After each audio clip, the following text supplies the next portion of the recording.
Bienvenidos nuevamente a Hablemos de Arte. Y en esta ocasión me acompañan en el fondo esta magnífica pieza denominada Renacimiento que me obsequiara el maestro Gustavo Arias Murueta, que en paz descanse. Y de este lado 3 obras que en algún momento dado de mi vida yo hice, esta que es un óleo a los 10 años y estas 2 que son acuarelas por ahí de los 30. Y viene a la ocasión porque de lo que vamos a hablar es cómo evaluar una obra de arte. Es un tema muy difícil, pero con algunos tips que tal vez veamos aquí podremos, mal que bien, tal vez cambiar algunas veces el concepto de esta obra no me gusta. No es suficiente decir esta obra no me gusta. Tal vez no te gusta por los trazos, tal vez no te gusta por los colores, pero no queda ahí. Yo creo que todas las obras, como muchas otras cosas, tienen de por sí un fondo. Y eso es lo que hay que analizar para verdaderamente evaluar una obra de arte. No podemos comparar un fresco y todo lo que fue la magnificencia, por ejemplo, de la Capilla Sixtina, pues contra cualquiera de estas obras. De las mías, claro. Pero, ¿qué podemos o no decir si un artista tiene más fama, si tiene menos fama, si es tal vez un emergente? No. Yo creo que muchas cosas a veces son engañosas y precisamente yo hay veces que pongo el ejemplo del ciego. Si cerramos los ojos, ya no tenemos nada enfrente y esa que era una pintura, alguien tendría que comenzar a describirla, alguien tendría que decir qué hay atrás de esa obra y los contextos cambiarían muchísimo, porque entonces la evaluación ya no sería a la vista, sino a lo que hay detrás y en ese fondo tal vez yo cambie de opinión respecto a la observación de una obra, porque el tener la historia del por qué cambia muchísimas cosas.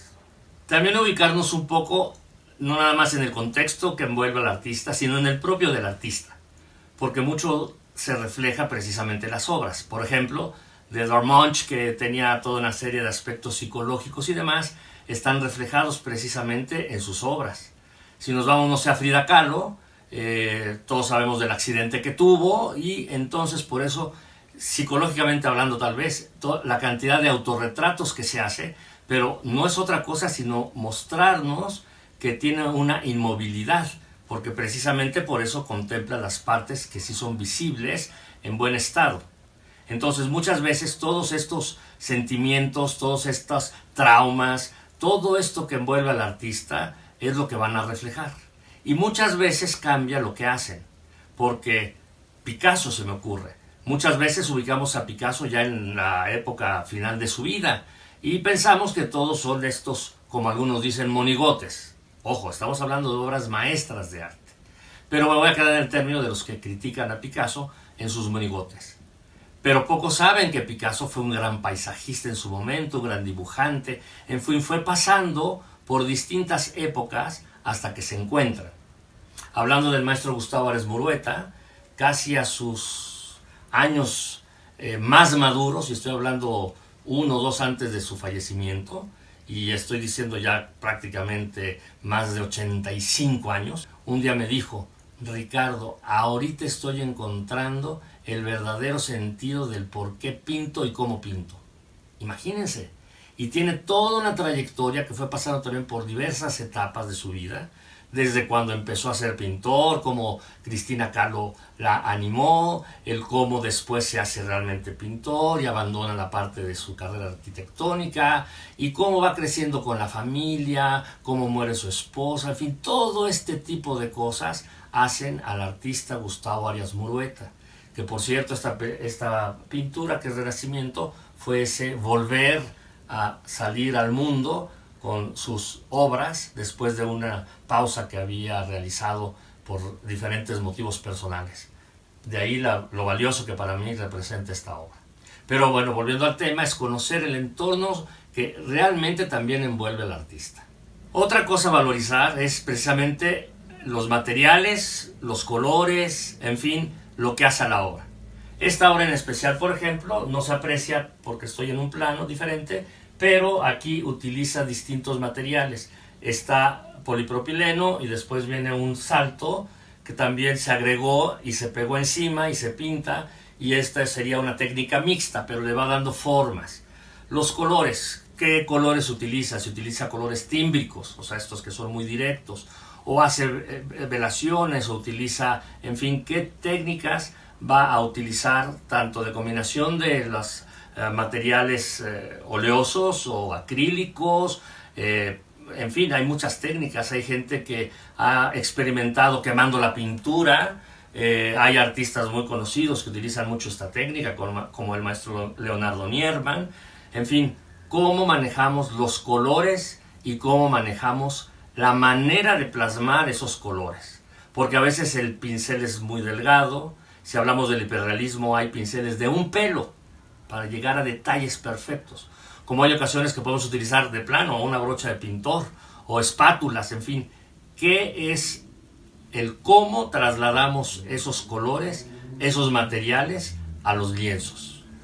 Lo que buscamos después es que una obra sea bella. Pero esa palabra, ¿qué es? ¿Qué es la belleza? Muchas veces la comparamos con la parte femenina o la parte masculina en una musculatura, pero no, ¿qué es la belleza? Ahí tenemos que empezar a analizar otras cosas. Por ejemplo, cómo están hechos, ya decía yo, los trazos, cómo el artista trata de plasmar suavidad o no, si es un trazo muy fuerte, si las formas son muy cuadradas. ¿Qué nos empieza a llevar para que la estética, el orden de lo que vamos viendo en esa pintura sea lo suficientemente congruente a nuestra vista, a nuestra observación, que está siendo un juez exacto, así como con cuchillo va cortando todo aquello que está observando?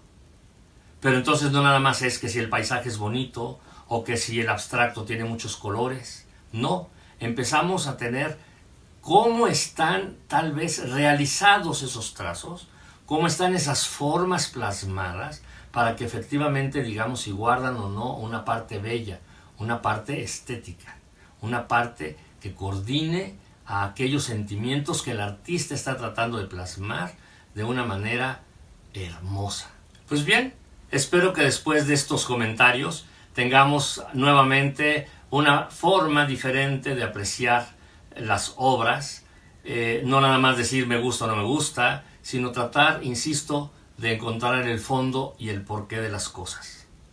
Tal vez si alguien me contara la historia siendo yo ciego de una de mis obras, me movería más sentimientos que si alguien hablara de un gran artista que simplemente no sabe ni siquiera de quién se trata o haya hecho el motivo de esa pintura en especial.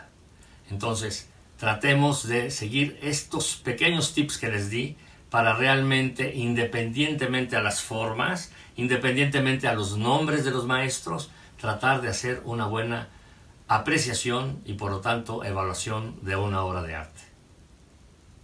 Déjame tus comentarios, siempre me son muy favorables para seguir adelante con estas cápsulas. Muchas gracias.